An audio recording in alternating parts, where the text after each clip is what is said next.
I came out, I got in the car, and I listened to this piece of music that his brother made. I was like, this is actually quite impressive. Do you know what I mean? You were like, we're getting out of the I was like, yeah, we're getting out of the I do love film. Okay.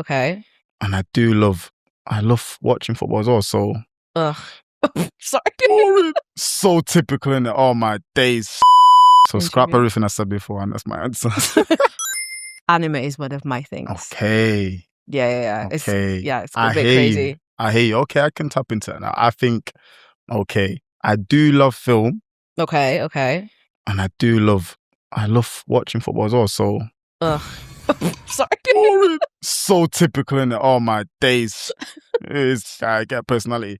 I'm gonna say, yeah. No, you know what? Well, my actual thing is interviews. I love interviews. Like watching interviews. Really? I just love watching conversations. All the pressure now. A lot of pressure on me now. I don't know if I'm good at interviews, but I just like watching interviews. I just love good conversations. Interesting. You know what I mean? Yeah. Do you have a favorite? So scrap everything I said before, and that's my answer. Basically, cut that off. Yeah, 100%. Took me a while to get there, but yeah. Do you have a favorite, like either interviewer or host? A favorite interviewer? Good question. I would say, you know what? I don't know if I've got a favorite interviewer, but I'll say one of the people that I like hearing speak. For a little while, like a few years ago, I was obsessed with like listening to Akala speak. Do you know who Akala is? No. Akala is like, any of you guys know who Akala is? Akala is a bunch of uncultured people in this room. God damn. But no, he's a, I guess, rapper / activist / author. But he's just mad intelligent. Like, he's done the work. Do you know what I mean? Like, you can tell he's done the work. Wait, say the name again? Akala. Akala. Is he Caribbean? Yeah, he is. I know who he is. You know who he is, yeah. Yeah. Dreads, yeah? Yeah. Okay. There was, I actually met him. And I got a book signed by him, which is crazy. I completely forgot about that.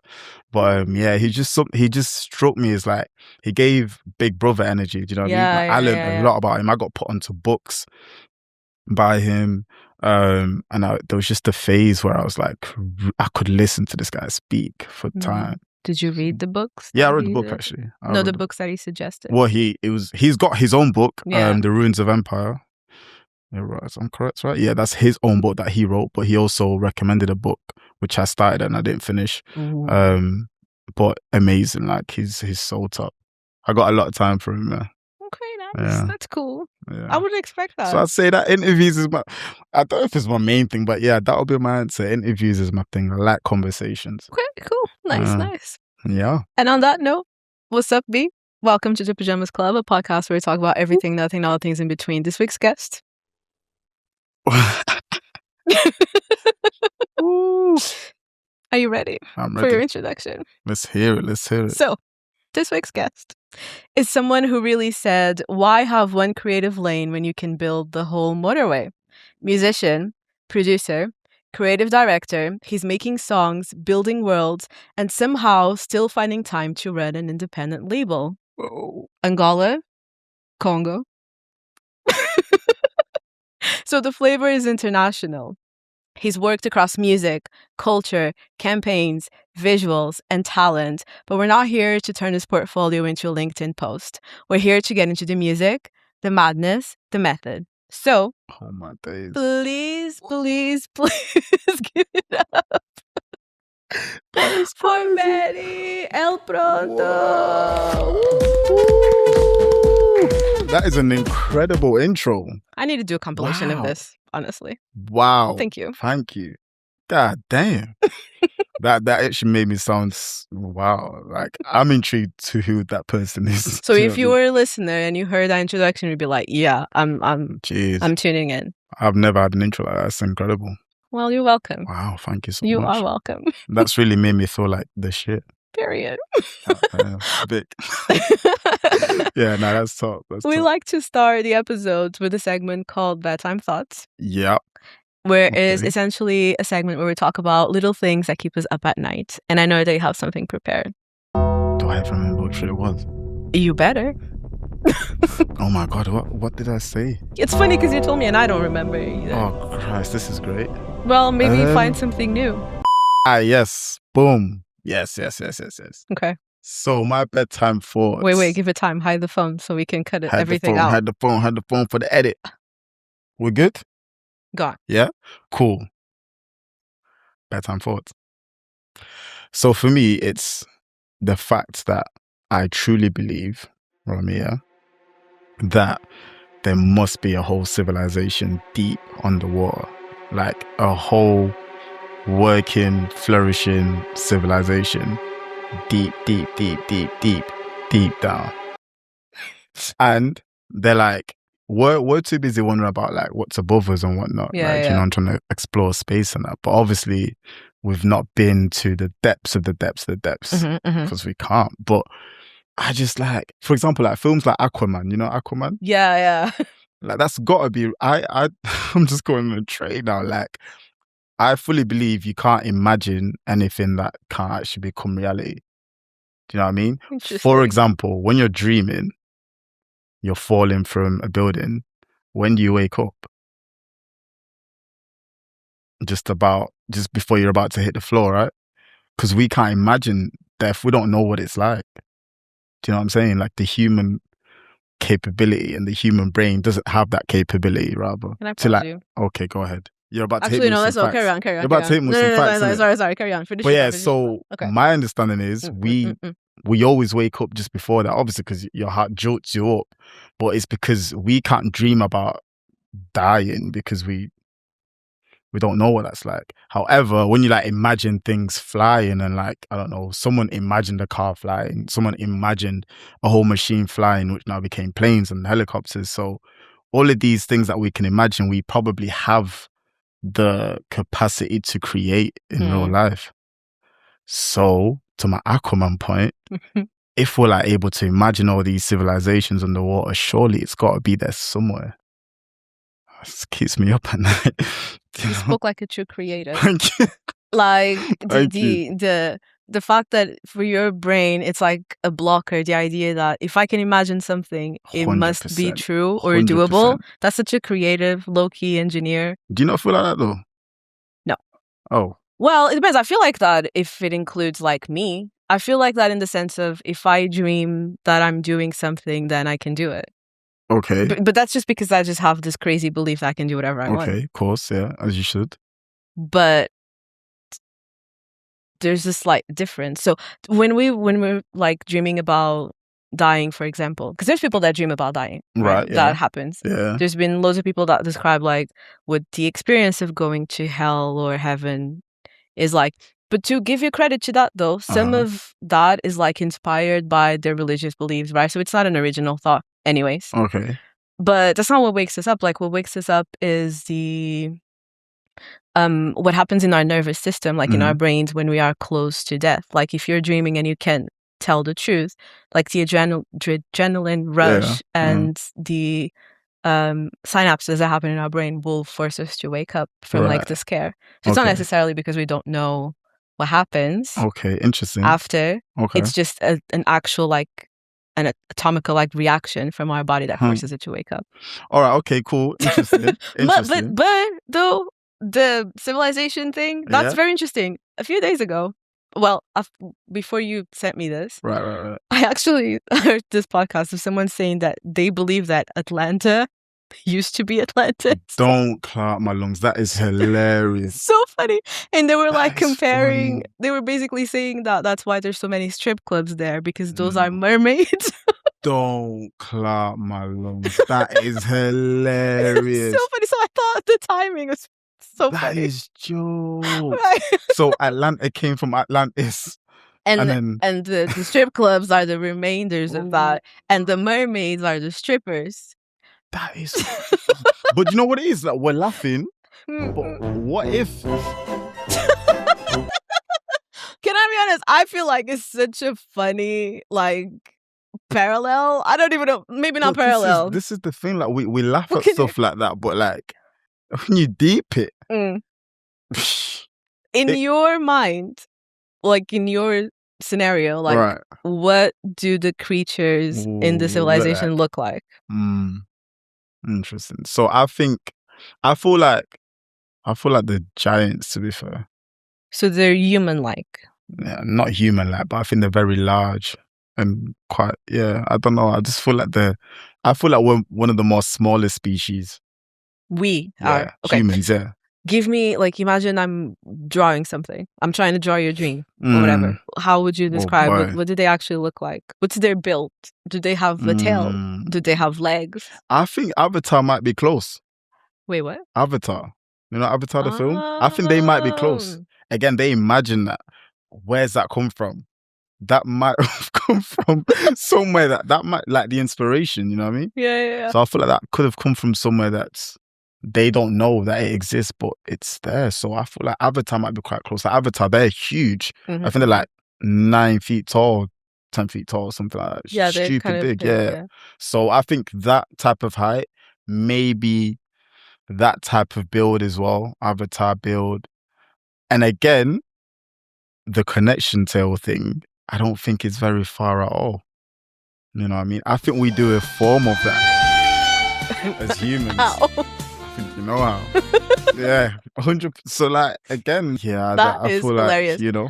However, though, it can't be, because their tail connection thing can happen with anyone. It's not. So yeah. You could call me the king because anybody can get it. Parents can connect with their kids, right? You can connect with animals, so therefore, it's not a good parallel. I mean, oh my god! No. Oh my god! Whoa! What is it? What are you doing? Sorry, go on. I just assumed I was taking it somewhere, but no. Like, for example, maybe for us humans, that parallel is like sharing a hug, like embracing with someone, or like crying into someone's arms. You know what I mean? Like, okay. Do you know what I mean? Or like when you're sharing an emotional moment, you're crying, like your faces are close and your tears like interlink, and maybe that's the connection. But I think. So touching. Yeah, touching maybe. Basically. Okay. But I feel like, the other sense is like through sex. Do you know what I mean? Yeah. Like that's straight, you know? You know what I mean, right? You know what he means, right? No. That sounded crazy. It sounded wild. But I kind of hear you. I thought somehow. That, like I kind of hear you, yeah. Kind of, a little bit. You know what I mean? I kind of hear. I do, like, one thing that you brought up that is super interesting, though, is the fact that you believe that humans are incapable of imagining something 100% original. Create. That's super interesting. Okay, yeah. There's always this conversation about having, like, unique experiences. Yeah. And there's all these people that say, well, most people say that no experience is unique. Yeah. Some experiences are unique. If you go on TikTok and you see what people go through in life, some things are unique. Do you know about the saying, nothing new under the sun? Yeah. Nothing new under the sun. Nobody fucking with suns. I gotta go.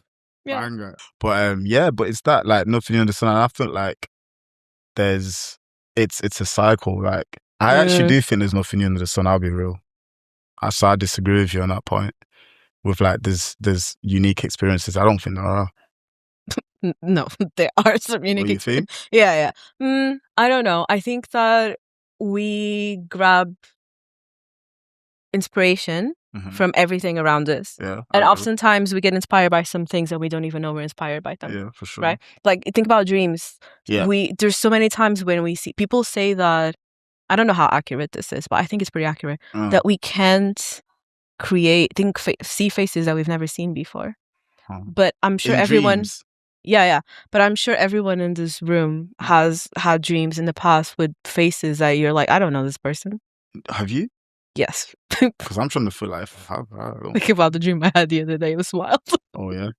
I have some wild dreams, bro. My dreams are crazy. Didn't talk about it. Can I say this? We thought it. Oh, yeah? Oh, do I want to hear? Of course I want to hear. Bro, it was insane. I want to hear about it. All my dreams are like that. Yes, I'm here. All my dreams are like that. Okay, long story short. Finish popcorn. I basically... It was just crazy. It was really fun, though. Oh, that was fun? Yeah, it was fun. It was so cool. It felt like a movie. Oh my! And do you think that came because of documentary that you watched? Because of the podcast I listened to. This happens to me a lot of times. The last thing I consume before going to sleep, you dream about. I dream about it. Ooh. So many times. So are you like aware of that and maybe try to not watch dark stuff before you go to bed? I don't care. Oh, you don't care? Have you ever practiced lucid dreaming? Excuse me? No. So I do that a lot. It's like reality checks while you're sleeping. Right. Okay. Yeah. And how is that for you? Why have we swapped places? I'm like, what? It's really fun. I like it. I like vivid. I've always had really vivid dreams since I was a kid. Okay. I guess it's why I'm so creative. I think some of my best ideas come during my sleep. All right. Okay, cool. And I just like being in my brain. Interesting. So being able to control my dreams to the best capacity is intriguing to me, because I like what my brain thinks of. Even the negative stuff, there's always some sort of story. It's like, it's incredible. My imagination is so powerful. I love it. That's dope. No, that's pretty impressive, but fair enough. Yeah. I love it. I forgot what we were talking about. Oh, Atlantis. Oh my God. How did we get here? Right. Crazy. Anyways, Beni. Okay. Why ElPronto? Oh boy. So the name came from, I think maybe 2000, and I want to say, was it high school? I would say maybe high school. I was with myself, my brother, and my cousin, who's from Birmingham. And this was actually more prominent in London. So in London, what a lot of black boys back then would do is like, it was almost like having an African name was something to be ashamed of. You know what I mean? Whereas now it's like something you wear with pride, you know what I mean? But like back then, people would have their first names and then put a Spanish name as the last name. So there would be a lot of like J. Hernandez, or I don't know, someone will be called, I don't know, some bad name, for example, like, I don't know, Timothy Pablo Garcia or something. Why Spanish? It was just weird. Like, it was just the Spanish thing. I don't know. I think it was just something along Spanish names that was maybe quite popular. I think maybe rappers started it or something. But it was just Latin names, like Spanish names. And so we were joking about and being like, oh, what would be your like Spanish name? Do you know what I mean? And my cousin gave me the name of Beni ElPronto Suarez, right? So that was my Facebook name for a bit. Beni ElPronto Suarez. Now, ElPronto, you just said it, I don't know where that came from. But Suarez came from a footballer from Uruguay. He's called Suarez. But there's a whole story around this. So on Facebook, again, I was super young. I'm like, yeah, this is cool. Like, I'm super sick. My name is Beni ElPronto Suarez. That was the name on my Facebook. And then what happened was, it was the AFCON. I think it was, which AFCON was it? I can't remember the year of the AFCON, but Ghana were playing Uruguay. I think it was like the quarterfinals or something. No, not AFCON, sorry, World Cup. 2010, yeah, it was a World Cup. I love how you said that. Is it 2010, guys? Come on. I'm saying AFCON and then I'm mentioning Uruguay. Like, they can't be in the AFCON. Yeah, listen. It's been a long day. It's been a long day. It's just Africa, yeah. No, I know that. But like, when you said it, I was like, you like football. I don't know. Yeah. But yeah, continue. But so 2010, and it was a quarterfinals, if I remember correctly, one of the latter stages.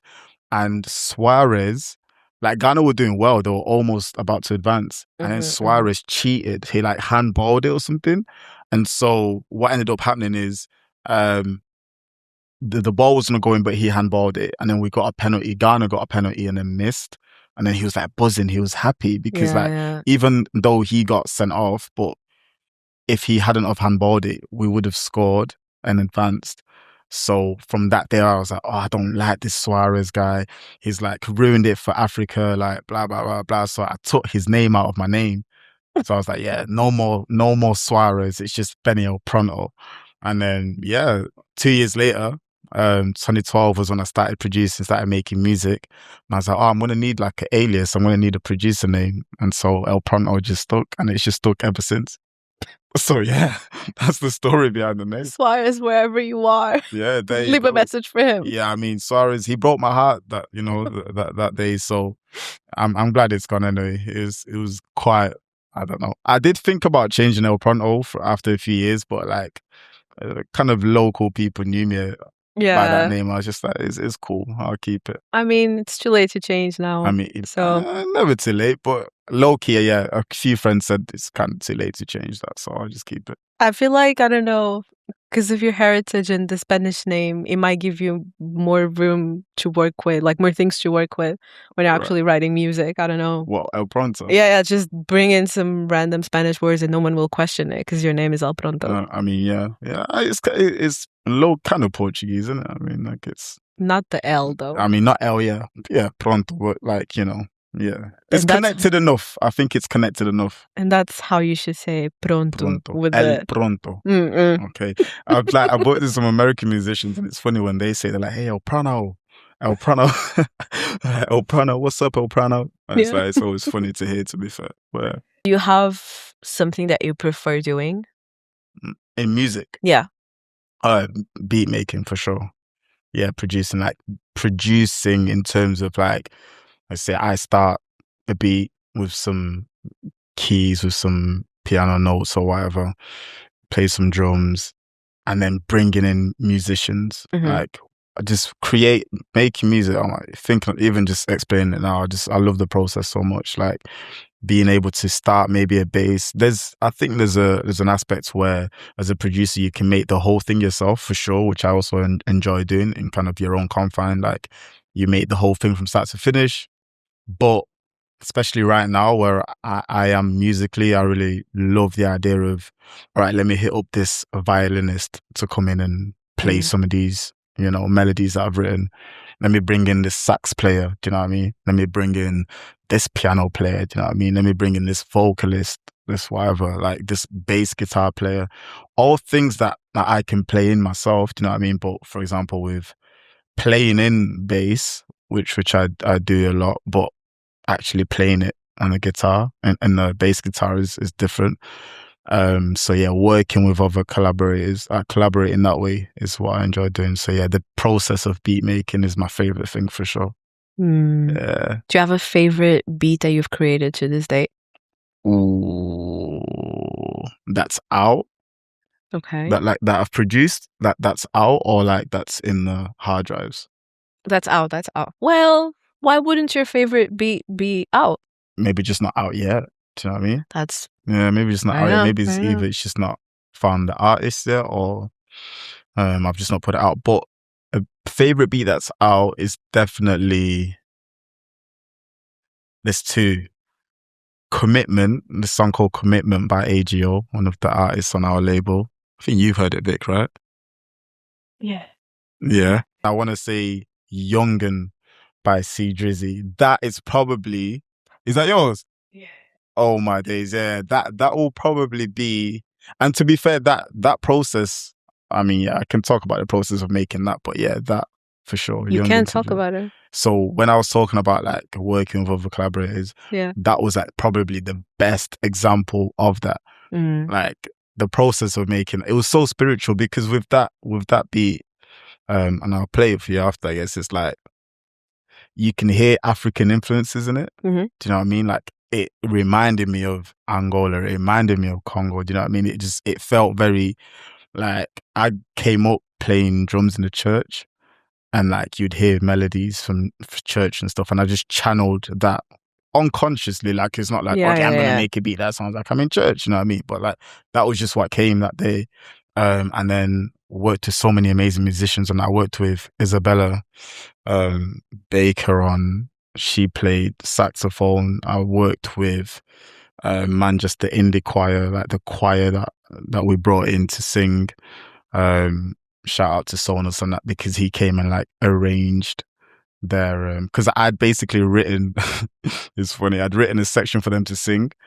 Romy, there was so many words. Like, it was so difficult for them to sing. Sonus came in, I was like, yeah, nah, I don't think this is gonna work, let's rearrange it. But yeah, that whole beat is like beautiful. I think it's probably number one. I don't think anything will ever, no, I'm gonna say that.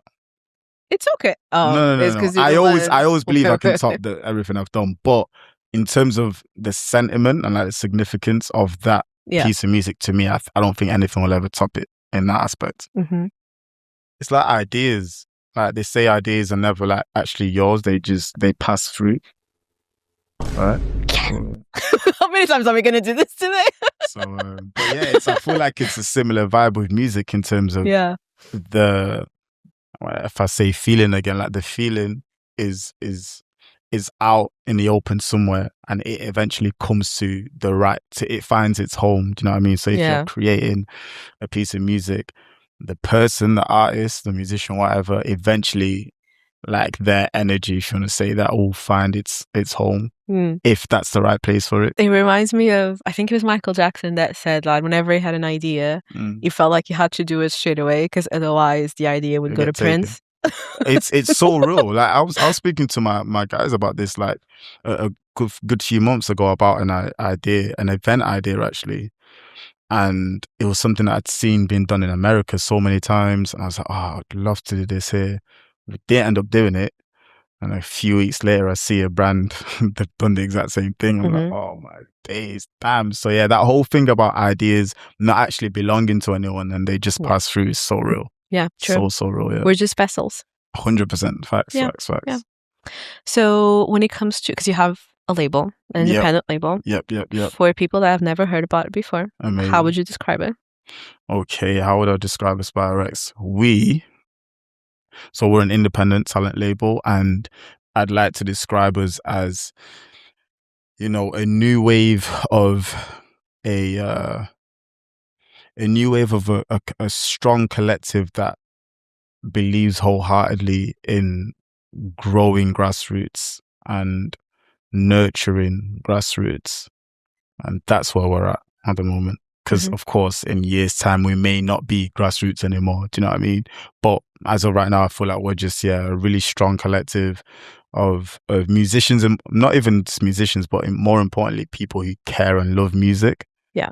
And just want to nurture and guide grassroots talent. So that would be my explanation. Yeah. Okay, cool. Yeah. What made you start the label? Love of music. Do you know what I mean? So the story is funny because I run it with my best friend Hendo, who we actually started as a clothing brand like years ago, 2017. Says the person I'm not a fashion person. But this is the thing, we knew nothing about music, like clothing back then. We were just a bunch of like black boys who wanted to start something for themselves, you know what I mean? So, and I feel like back then, it was quite common for people to have clothing brands, you know what I mean? And like the clothing we made was nothing special. Like we literally just got garments and put our logo on it. Like there was no designing process, you know what I mean? It was nothing special at all. Not to like downplay it, but we didn't like break the actual mold of anything or anything like that. So again, we were quite inexperienced, super young. We just wanted to start some stuff and do something for ourselves. It done okay, like locally, do you know what I mean? It got some support from friends and friends of friends and whatnot, but it wasn't anything that changed our lives, do you know what I mean? So we only done it because we wanted to start something. A few years later, we ran that for 5 years, and then it got to a point where it became quite stagnant and was like, this is actually not really going anywhere. We're just losing a bunch of money, which is natural for businesses anyway, especially like 5 years in, 10 years in even, but we didn't really have a passion for it. And then me and Handel sat down one time and kind of just thought like, well, where do we take this? Anyway, some time passed, maybe a year or two passed, and he'd found out that his younger brother could rap. So he was like, you can't rap, you're shit at rapping, you know what I mean? He's like, nah, trust me, I can rap. So they went studio, and his jaw dropped. You know J Boogie, right? So they went studio with Sonus one time. They recorded a song. Hendo was like, oh my days, this is incredible. So they got in the car, pulled up to my house at the time, at my family's house. He was like, yo, Benz, you need to come out. You need to hear this. I'm like, Hendo, what do you want? It's late. Do you know what I mean? Like, I'm trying to get her to sleep here. He's like, nah, bro, come out. You know, Hendo, his energy, like, nah, come out, bro. Trust me, come out. So I came out, I got in the car, and I listened to this piece of music that his brother made.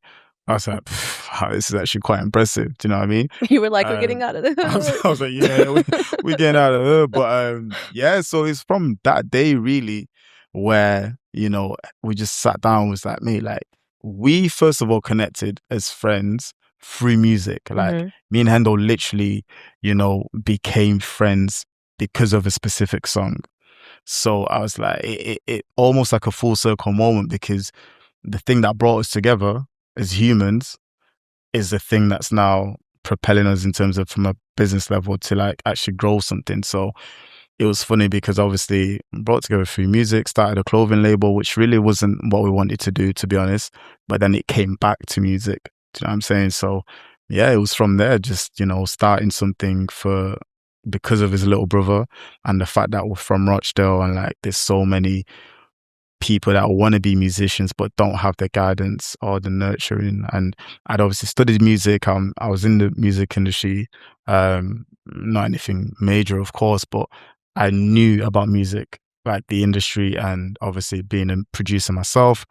Hendo studied business at a very high level, so it just made sense, and we both loved music. So that's why the creation of the label came about. What has been the most helpful thing that you've learned within this process so far? Of running a label? Yeah. The most helpful thing? The most helpful thing, what do you mean, as in the most challenging thing or the most? Just mean the most helpful. Like something that maybe if you had discovered earlier, it would have saved you a lot of trouble. Okay. Yep. I would say saying yes to, I think it's important to say no to a lot of things, for sure. But also saying yes to a lot of things, I think is also helpful. Like the flip side of it. I'd always be like the first advocate to be like, be strong on your nose, like say no to stuff that you don't want to do, but also have the curiosity to be like, yeah, let me try that. You know what I mean? Let's say yes to things. So saying yes to opportunities that may not kind of, you know, from the outset seem like it's beneficial, especially when you're just starting something, like getting yourself out there and tapping in with different people or being in different spaces is really important. Yeah. So yeah, just exercising yes. You know what I mean? How many people do you have under talent with the label right now? We've got 4 at the moment. Okay. If I'm correct. It's going to be embarrassing. It's going to be really awkward. J Boogie, C Drizzy, AGO, and J Brando. Yes. Yeah, we've got 4. We've got 4. 3 based in the UK and 1 based in Ghana. Okay, nice. So yeah. For us. One last question about like your work. What advice would you give to someone that wants to start working in music, but they're not quite sure whether or not that's the path to take? I'm gonna start with inspire the people. So yeah, number 1, like, do you actually enjoy doing this? Yeah. If so, then go ahead. You know what I mean? If not, then maybe reconsider it. But yeah, simply put, I'd say you just gotta have a passion for it, like, for sure. We like to play a little game. It's a segment called Pillow Talk. Okay. There's nothing sleepy about this, though. Okay. It's rapid fire questions. You can't think too much. I'm going to ask you a question. You have to answer straight away. I don't want you to spend too much time thinking. Also, the camera's dying. All right, cool. So quick. Sharp. Right. Are you ready? I'm ready. Okay. Number 1 question. You can only keep one forever. Music, visuals, sleep. Music. Look at that. Quick. Quick. What's scarier, a blank project file or can we jump on a quick call text? Can we jump on a quick call? You're so fast. Okay, very good. Is a beat still unreleased if 42 people have already heard it? Yeah, for sure. Because 43 can hear it. It's the Jay-Z business mindset. Would you rather lose all your demos or all your mood boards? Lose all my demos. Really? Yeah, if it's gone, I can create better. Period. Okay. What's your toxic creative habit? Toxic creative habit? The fact that I don't think there's anything I can't do. I don't know if that's toxic, but... It is. But same. Yeah, 100%. Yeah. If your hard drive could talk, what would it say? Finish this, mate. Right, last one. What's something that instantly tells you that someone has good taste? Ooh, that's a dope question. Instantly has good taste. They put me onto a piece of music or a musician that I've not heard of before and I like it. Okay, cool. Yeah. Nice. All right. So, before we go, we like to ask our guests to commit to a goal on camera. So it has to be a tangible action with a time frame, and it has to be within this year. So you can't say something like, I'm going to get paid while I sleep. No. It needs to be like an actual action with like a date. Like I'm going to create and finish an EP for this shit. For example. Oh, Lord. And you're going to come and check for this after? Yeah. Oh, Lord. Oh. I have all the dates on my calendar. God damn. All right. Okay. I'm not going to commit to an EP, even though that's what I'm actually working on. And Hendo's not going to want to hear that because that was part of the plan. But I'm going to release at least two pieces of music. Date. Yeah, I need a date. Specific date. It needs to be within this year, so just give me a month at least. Okay. By November, I'll release 2 pieces of music. Okay, November 1st. No, just kidding. November 28th. Yeah. Anything you want to plug before we go? Anything I want to plug? I want to plug Aaspire Recs, of course. I want to plug Aaspire Recs. And I just want to plug Aaspire Recs, really. Do you know what I mean? And myself, obviously, my socials at ElPronto. And I also want to plug, I want to plug Pyjama Club. Sure. Go on. I want to plug the good people at Pyjamas Club. And yeah, I want to plug yourself, Romy. Thank you for having me. It's been a pleasure. Thank you for coming. This was really fun. And thank you so much for watching and listening to another episode of Pyjamas Club. Exciting news coming up. Let's clap for Beni. Woo! That was fun.